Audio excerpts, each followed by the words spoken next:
Good morning. It's Friday, March 1st, 2024. Out here at Observation boat ramp right now. A rainy day, 49 degrees. I got like a little sluice there. I think this is a fish cleaning station. I see a sink in there. I think that's a fish cleaning station there. Got a little pier out here, fishing pier.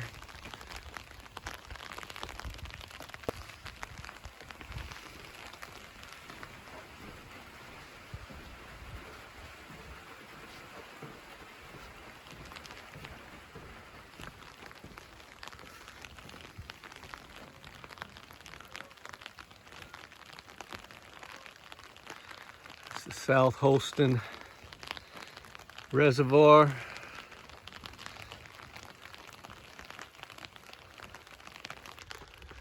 Got a campground over here.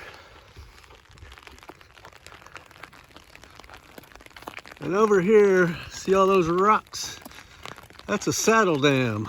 When they built the South Holston main dam, they had to build this auxiliary saddle dam, you know, for lower land to hold in the water. So more storage capacity for the reservoir if it gets up this high. So that saddle dam there is 40 feet high, 3,400 feet in length. It goes all the way down there and it keeps on going. It goes on past the campground way down there.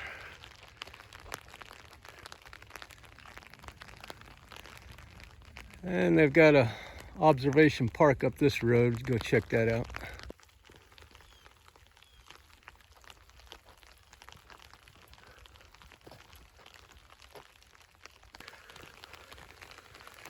Here's a shelter over here, thanks to the Knights of Columbus, Council 6695, whatever they are. I don't know what they are, but they made this shelter right here. It's a nice one. Nice view.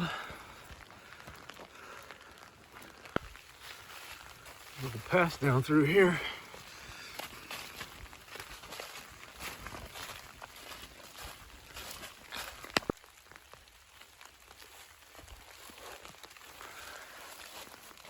Nice little cove down in there.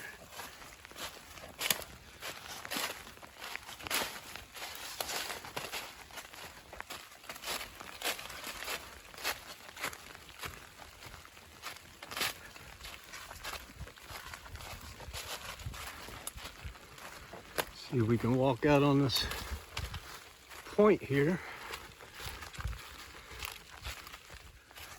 Yeah, this is a cool little spot out here. They got a little table out here.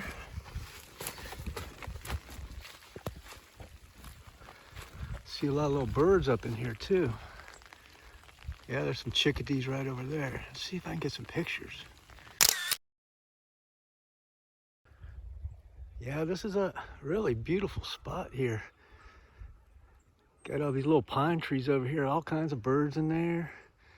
Kind of hard to get pictures of because they're hiding behind all those pine needles and pine cones. Had a gull flying overhead a minute ago, checking things out. Had some chickadees in here, some little, look like either, there goes a mourning dove. And there were some kinglets in here, I think. Maybe a yellow-rumped warbler.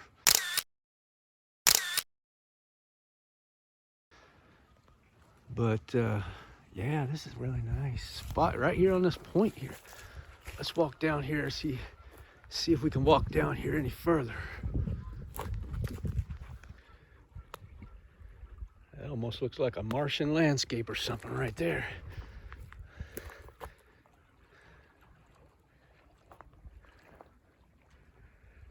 Very nice views here. This is the Painter Creek embayment on the South Holston River. And over there is Observation Knob Campground. This is Observation Knob Park, where I'm at right now. Observation Park.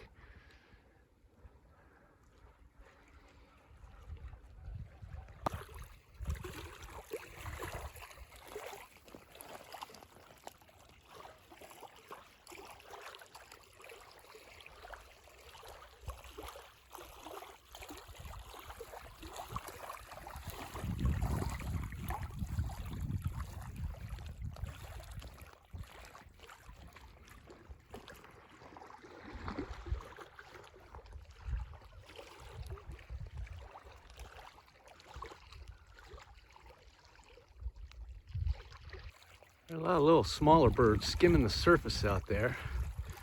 Let's see if I can get a picture.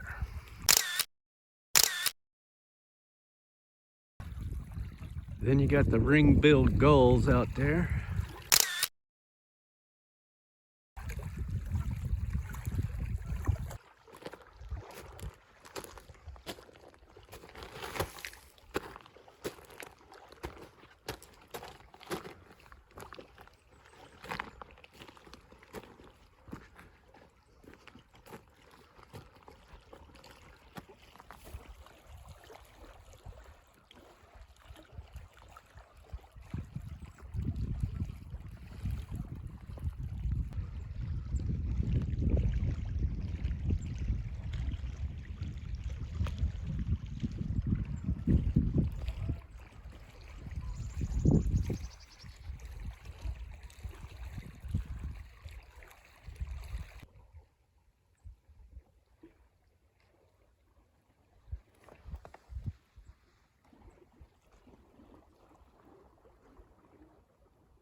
I think there's a actual park up this way. We keep on walking a little ways. Let's see what's up here.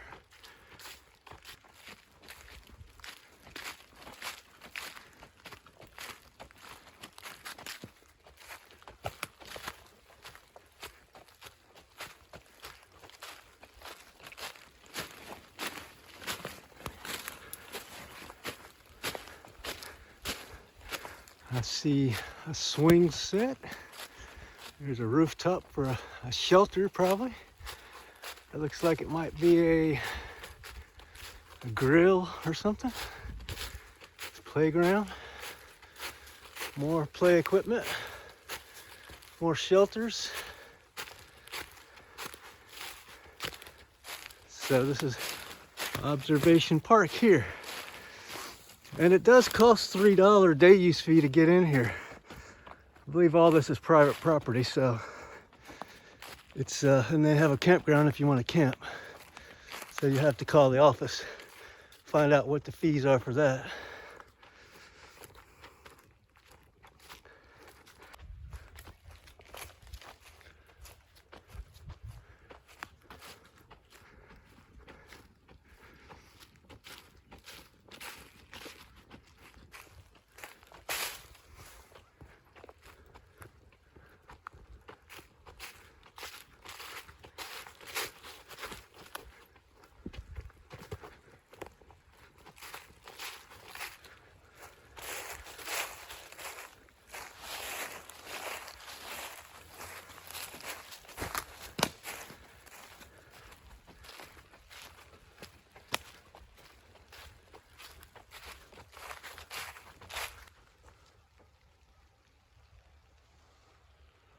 Some gulls way up there.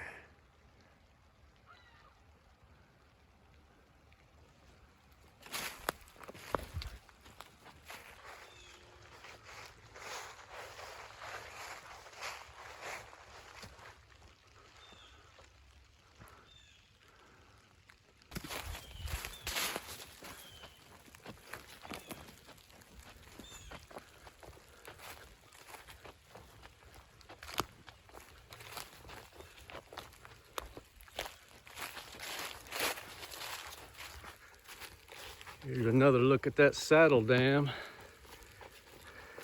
It is 3,400 feet long. That's over half a mile. And it goes all the way down.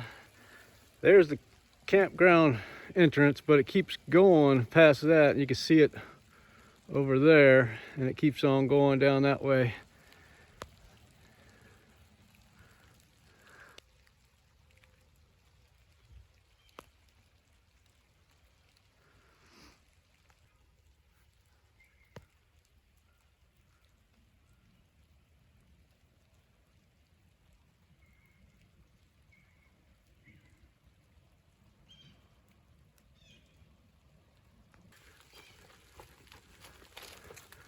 You got more picnic tables down here. It'd be nicer if the water level was up some. There you got that poor pier with no water underneath of it. That's a shame. But this is a nice place.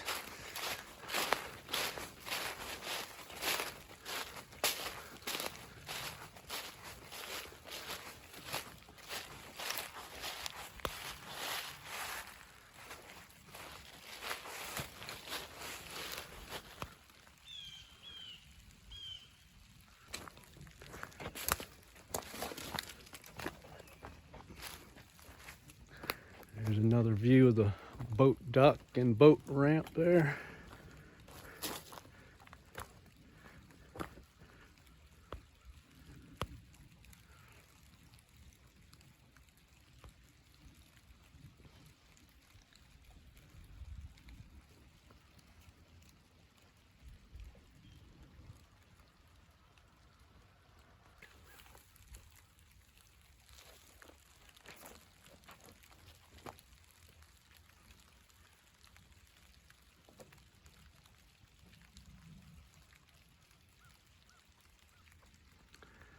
That'd be a nice little place to live, I think. In a little, looks like a little tiny home on the water there, and you got your boat that pulls up right there next to your home.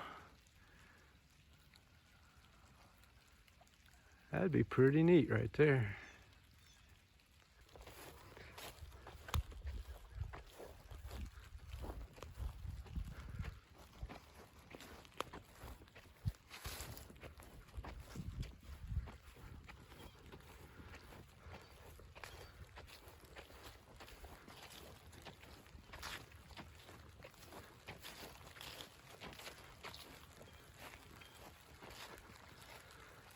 There's that little point we were out on just a minute ago.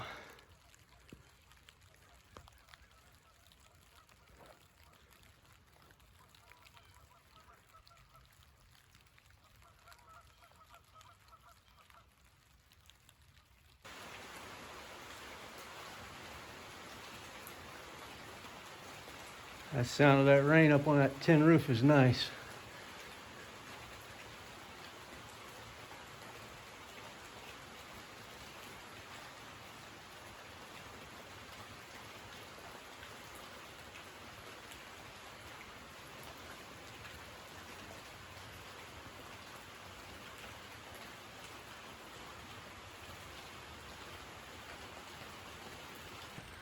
Well, I hope you enjoy your day wherever you are in the world. And from Observation Park on the South Holston River or Reservoir, this is Roger saying over and out. The man of the world, then, who wishes to secure an abiding success in any branch of commerce or in one of the many lines of industry in which men are commonly engaged, must build into his character, by practice, the first four moral pillars.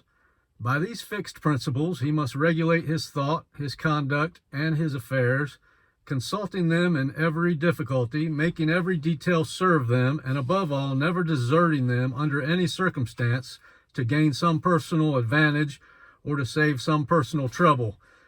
For to so desert them is to make oneself vulnerable to the disintegrating elements of evil and to become assailable to accusations from others. He who so abides by these four principles will achieve a full measure of success in his own particular work, whatever it may be. his temple of prosperity will be well built and well supported, and it will stand secure. The perfect practice of these four principles is within the scope of all men who are willing to study them with that object in view, for they are so simple and plain that a child could grasp their meaning, and their perfection in conduct does not call for an unusual degree of self-sacrifice, though it demands some self-denial and personal discipline, without which there can be no success in this world of action. The second four pillars, however, are principles of a more profound nature, are more difficult to understand and practice, and call from the highest degree of self-sacrifice and self-effacement. Few at present can reach that detachment from the personal element which their perfect practice demands, but the few who accomplish this in any marked degree will vastly enlarge their powers and enrich their life, and will adorn their temple of prosperity with a singular and attractive beauty which will gladden and elevate all beholders long after they have passed away. But those who are beginning to build their temple of prosperity in accordance with the teaching of this book must bear in mind that a building requires time to erect, and it must be patiently raised up, brick by brick, and stone upon stone, and the pillars must be firmly fixed and cemented, and labor and care will be needed to make the whole complete. And the building of this inner mental temple is none the less real and substantial because invisible and noiseless, for in the raising up of his as of Solomon's temple, which was 7 years in building, it can be said, there was neither hammer nor axe nor any tool of iron heard in the house, while it was in the building. Even so, O reader, construct thy character, raise up the house of thy life, build up thy temple of prosperity. Be not as the foolish who rise and fall upon the uncertain flux of selfish desires, but be at peace in thy labor, crown thy career with completeness, and so be numbered among the wise who, without uncertainty, build upon a fixed and secure foundation, even upon the principles of truth which endure forever. This completes the 8 Pillars of Prosperity by James Allen.